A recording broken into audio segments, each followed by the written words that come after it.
السلام عليكم. بالفيديو الركراكي لا يريد المغامرة بسليم أملاح ويحدد بديله في مباراة كرواتيا، لكن قبل ذلك لا تنسوا الاشتراك في القناة وتفعيل زر الجرس ليصلكم كل جديدنا.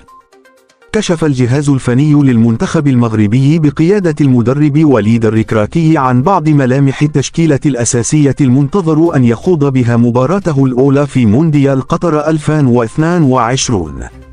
المدرب وليد الركراكي استبعد اللاعب سليم أملاح من حساباته لمباراة كرواتيا، ويرفض المغامرة به لأنه لم تكتمل جاهزيته بعد، علما بأنه تعافى تماما من الإصابة التي كان يعاني منها.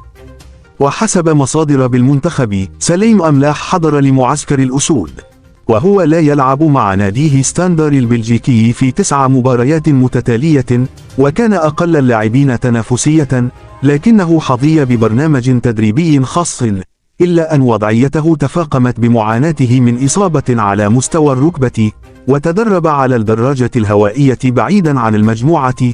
لهذا السبب لن يغامر الركراكي به، وسيبحث عن بديل له بين يحيى جبران وعبد الحميد صابيري لمرافقة سفيان أمراب في خط الوسط. المدرب واثق أن المعركة كاملة مع كرواتيا ستكون في خط الوسط، وتحتاج لاعبين بقدرات بدنية كبيرة.